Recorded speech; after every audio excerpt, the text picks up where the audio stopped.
like you check in when you're 18, Right. and then very rarely do you get to like be relieved of duty. And they're like, you don't live in Brazil. You don't have to do this. So you're going to volunteer to do it for America? They were just very confused by it. And I think in part that's a big cultural divide between me and my parents. You know, there's certain aspects of like living in America where like now I have tons of friends here that like, you know, pro 2A, you know, people have guns in America. For my parents growing up, they're like, guns are for criminals and cops only. And so when I tell them that like I went to the gun range and shot with a buddy of mine, they're like, what? That's not normal type of thing.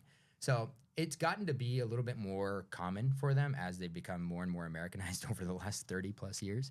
But I just remember like having those kind of cultural divides. And in a certain sense, that was one where like I wanted to join the military because I thought I'd have a little bit more sense of purpose. And even then I was like, college is expensive and I don't know exactly what I want to do. I understand the reason behind it, but I don't want to just go to go.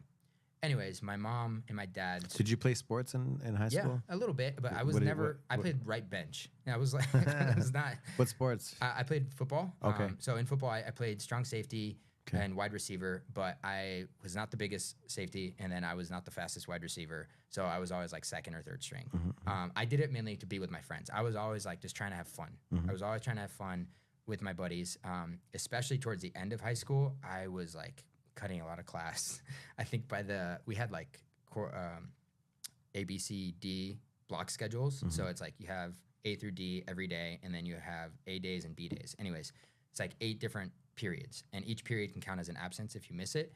But at the end of my senior year, I had like 150 absences, and my headmaster came up to me and was like, "You're gonna fail. We're not gonna let you pass if you miss like 5 more days."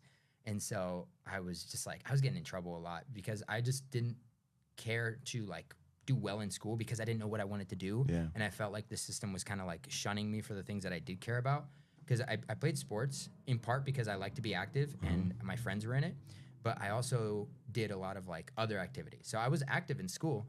I did theater a lot. I performed in a couple different shows there. I started when I was in late middle school getting into the art stuff. I was always very like artistic. My mom's a concert pianist. Okay. So before she married my dad, she was going to a conservatory to be like a concert pianist. And then she stopped halfway through because they got married and they moved to the States.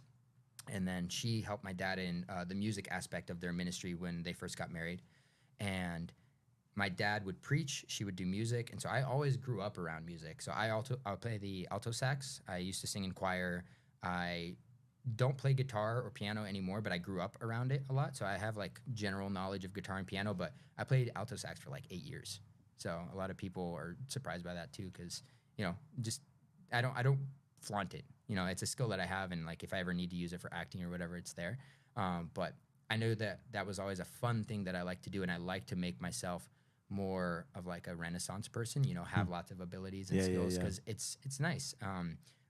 You seen like The Sound of Music before? Yes. Yeah, that aspect of like a very musical family. That was my mom's family. My mom's family, every single brother and sister either plays an instrument or sings or does both, and they would like sing and harmonize together. And so I grew up around a lot of that, a lot of like very musically gifted people. And then on my dad's side, some of them are a little musical, but for the most part, they're very just like energetic. They're always wanting to do stuff, always coming up with like different activities and stuff for like, especially us as like nieces and nephews growing up. We were always like, what's uncle, you know, whatever gonna be doing? They all have like very obscure biblical names. So whenever I was gonna say like my uncle Jidauchi, and then I have an uncle Jidauchi? I have an uncle Jidauchi, an uncle Jair, an uncle Joji, an uncle Libni. All these names that like you're reading in the like the chronology of the Bible that you skip over. That's their names type of thing. But it's neat because they all have like a significant part in my life that I remember very key moments of like them always lifting me up and making me into who I am.